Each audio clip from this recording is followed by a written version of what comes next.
let me move your window over here so I'm not staring to the side all the time. That's better. Okay, and then whenever you're ready.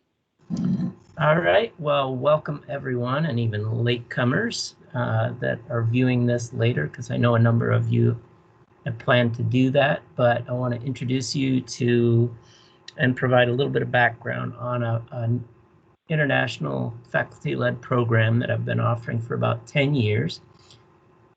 In total, it's called Natural History of the Neotropics, and it's always offered in wind term. What better time than to go away from these temperatures and down to Central America, where the average high is in the mid-70s and the average low is about 70. So it's a pretty good time that way. But for those of you who may not be aware, Belize is the target destination, the primary destination. And this is in Central America. You can look at the image here and see that it is, if we blew the image up, you would see that it is just south of the Yucatan Peninsula in Mexico, and on its west and south are Guatemala, on both borders actually. And then Honduras is off to the south and east across the water. But Belize is a small country that was originally a British territory, and up until recently, back in the 60s and 70s, they really gained their independence. So it is an English-speaking country, still has a British presence and influence, and it's just an amazing place to visit. There's so many things to see here. I first went to Belize when I was an undergrad myself, about so many years ago, about 25 years ago. And interestingly enough, I still work with the same people that I met then. So it is as if we're with old friends, because we are with old friends during a good portion of the trip there. The courses that fall under the umbrella of the Natural History of the Neotropics program are two. There is an undergraduate course, the primary course that I developed it for, and that is Natural History of the Neotropics. It is a 4-credit gen ed course that satisfies or qualifies as a natural science with lab. And then, of course, it also qualifies as a global perspective course. There is a graduate option, Bio 789, Advanced Experience in Conservation Biology. And this I implemented more recently so that students in our graduate conservation biology program would also have an opportunity to take in the experience. And a number of them have in recent years, and it's worked out very well. But the primary focus is on the conservation of biodiversity hotspots in Central America. And if you're not aware, I mean, our extinction rates are really very high right now, and these are centers of extremely high biodiversity. And what I mean by that is there are a great many species there that are in a fairly small area, like the tropical rainforests and the coral reefs. So a good portion of the focus for the undergraduate course is, you know, why are these systems where they are, and what are the underlying dynamics that maintain them? Okay, and so we first spend about 2 or 3 weeks online, depending on the year, at least 10 lessons online in preparation, and then we go and visit everything we've learned about, yes, in the previous time. So it's a very active course in Belize and a little bit in Guatemala as well. One of the, I guess it's an advantage, it depends on your view, is that you really don't have to have, you don't have to be adept at Spanish, but you can use it if you choose. It is very widely used in Belize, but the national language is English, being a former British territory. So there's no language barrier. But your biggest advantage is if you can pick up a little Creole, because that's truly the national language of Belize, as you may find. But like I said, it is a very, very active trip once we get there. Even getting there is quite an adventure, as I'll show you.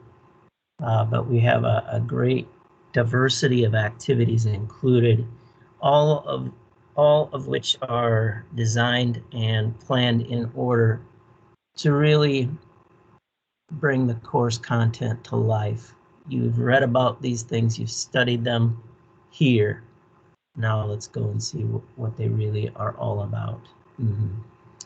So it is very active. In fact, my undergraduate students have suggested to me that I need to cross-list it as a PE course. It is it's pretty taxing. Not to be too wordy on a slide, but this is the list of course objectives, but really I think the two that kind of stand out and what we focus on more than some of the others. Number one, I mentioned already, describe the processes regulating the distribution of these hotspots and the biodiversity there. And then another major component is when we get there, you really can't go to a place like this, especially Belize, given its history, and not invest your time and come away with a much better understanding of the human diversity, the human cultures and ethnic groups in the country, and also in Guatemala too.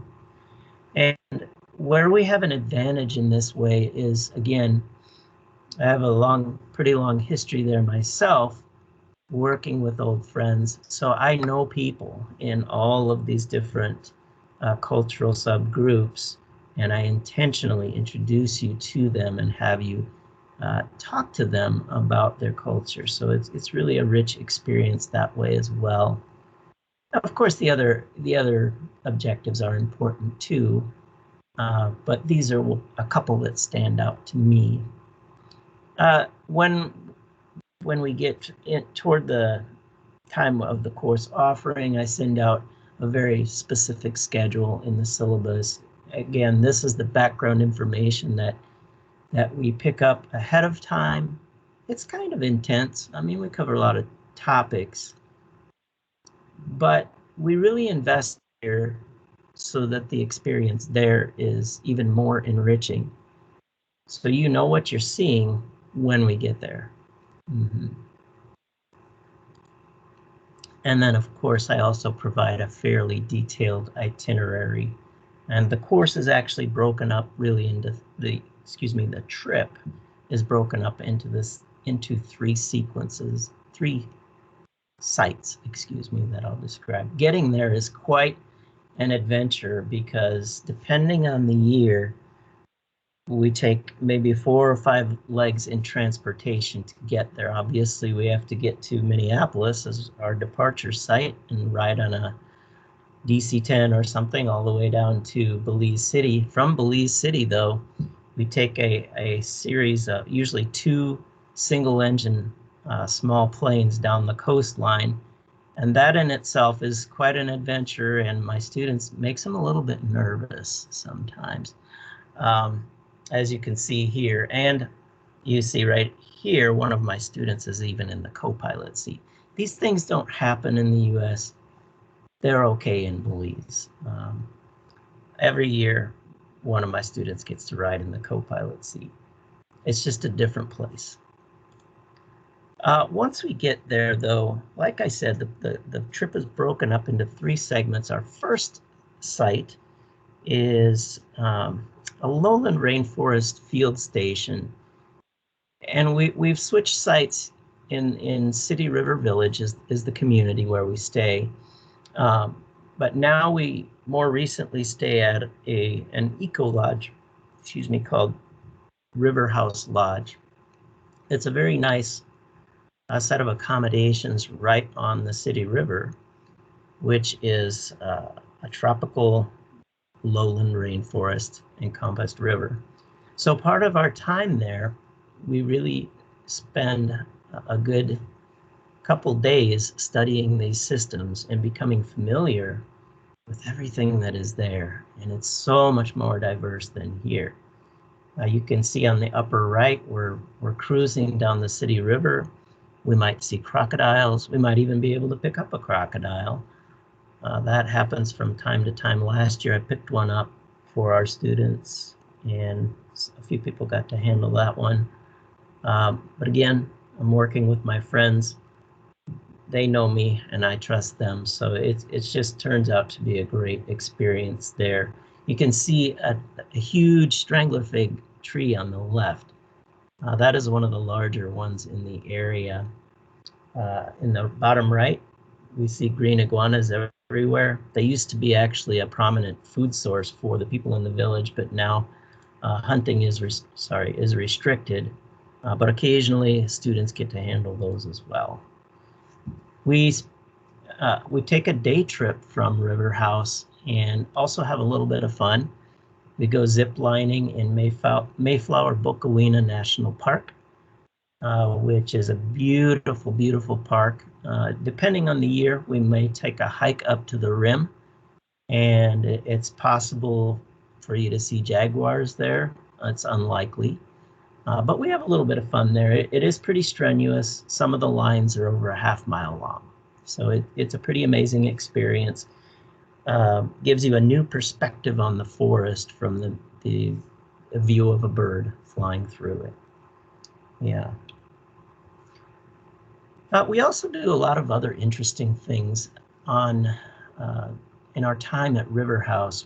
One evening we go out to a saltwater lagoon where the bioluminescent algae tend to stack up, and it's hard to even describe. It's really a magical experience. Is about the only way you can describe it, because the bioluminescent algae are so dense in that lagoon at times, if the wind is right, that we go at night, pitch black, and we take a shortcut to the lagoon in boats. We're in boats, and depending on the year, even if you run your finger through the water, you'll leave a glowing trail. You can't capture it on video. It's too dim to do that, or even still pictures. There's just simply not enough light. It's something that you have to experience, but unbelievable. Last year, 2 years ago, I jumped in for the first time because one of our students did, so I couldn't let them have that up on me. But you're in the water glowing all around you. The algae are glowing. Then we head out to an island. Wee Wee Key is the name of the island. It's the second leg of our trip. And one of my friends from Los Angeles actually owns the island, and I had other friends own it before him, but it's really a beautiful place. We go there because of the relationships that we have as a university and personally as well. It's a really nice field station, on kind of a rustic field station on the island. The island itself is smaller than the Jarvis Science Complex in total surface area. It's not large at all. But even from the island, you can snorkel all the way around it. You might see sharks. I've seen a 8-foot bull shark right off the dock. It's an amazing place, and of course the sunsets are amazing from there. So the focus on the island is gaining a better understanding of the marine diversity. So we take day trips out to the Belizean Barrier Reef, which is the second largest in the world behind the Great Barrier Reef in Australia, and is amazingly diverse. Depending on the year, there's really so many different things you can see. A couple of years ago, for the first time, I swam within 5 to 10 feet of a green sea turtle that happened to be hanging out in this one spot. We sometimes see sharks. If we're really lucky, you can sometimes see a manatee, but we're usually there at the wrong time of year, slightly off season. But the reef itself is amazing, and I'll teach you about reef structure and reef dynamics when we are there. The third part of the trip, I should have my student pictures, but I couldn't. I was a little bit pressed for time, so I'd pull some of my own. But the third part of the trip, we head back across the country to the west, and we stay in a town called San Ignacio, or more specifically, a side town called Santa Elena. Traditionally, we've stayed at an eco lodge called Maya Mountain Eco Lodge, and it's a beautiful, beautiful place with more modern accommodations than the prior sites on the trip. So it's kind of a bit of a relaxing stop. We take a day or so to kind of catch our breath, and then we launch out from there. The third part of the trip, though, there is more of a focus on human cultures, old and new, but predominantly we focus on the Mayan Classic period, the culture from that time, because of the ruins that are available within a day's drive right from that site. So here you see the Mayan ruined city of Tikal, which is, it's actually a UNESCO World Heritage Site, Global Heritage Site, both for biodiversity and human culture. So it's kind of unique in that way. But it's a 16 square mile city that was sort of lost in the jungle, covered up, had been abandoned for hundreds of years until more recently, mid to early 1900s, due to flyovers in planes, they could see the ruins of this city, and then have a number of university groups have worked to unearth and sort of restore a good portion of the city. At its peak, there were more inhabitants in Tikal than there are in modern day Belize, believe it or not. Yeah, it's pretty amazing. So we spent some time there, and then we also, and there's always some, there's unique little side elements to that day trip as well. Here you can see one of my students climbing out of a food storage pit that was dug right down into the stone. Pretty interesting. But the structures themselves, you know, the intricacy there, you gain such a much better appreciation of the depth of understanding that these people had, even back at that time, to do what they did without any modern machinery. It's hard to imagine us doing that, right? Without our modern techniques. So we spend a day there with a friend of mine that usually guides us here, or a member of his family, because he's a sort of a student of archaeology and really invests time in us. The last full day of the trip, we actually go to a very different type of Mayan archaeological site, and it's the Aktun Tunich Il Muknal Cave. The ATM Cave is what it's slang referred to. And the reason it's significant is because there are actually human remains in the cave, sacrifices that were made in the cave, and this occurred in the latter period of the Mayan civilization there. Just right before the collapse, they increased their sacrifices to try to appease the gods and change the weather patterns, that the drought that was impacting the area, the region.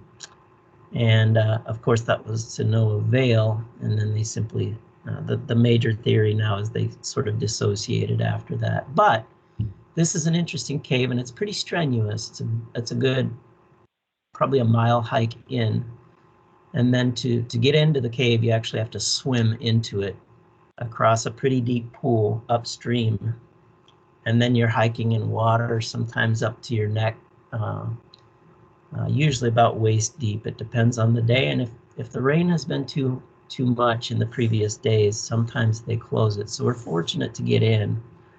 But as you hike in, eventually you come to an area where there are Mayan artifacts, pottery, sacrifice pottery from that time period, still in its place, still in its location, only moved by the water, the moving water that has come through. And sort of the signature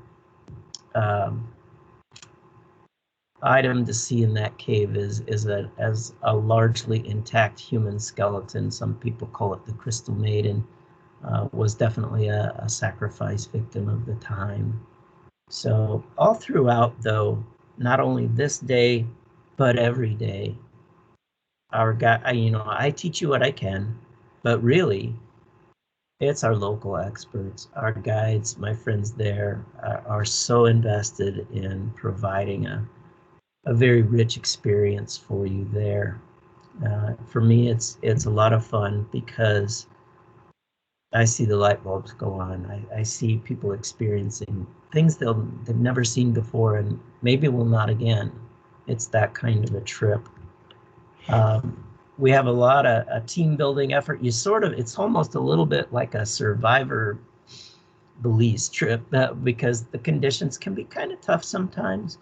The weather might be really hot. You might get sunburned, get scratched up walking through the forest, bug bites, but everyone works together. And if a need arises, like a couple years ago, one of my students actually turned her ankle pretty bad, and everyone just pitched in, and she did not miss any of the experiences as a result. So it's kind of fun that way.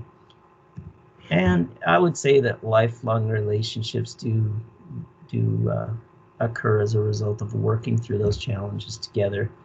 It's usually a very cohesive group by the time the third site, well, even the second site rolls around.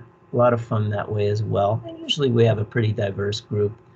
Obviously, probably several environmental science majors, but there's also a good mixture, at least a 50-50 split of students in other majors. So there's diversity there, and we learn from each other.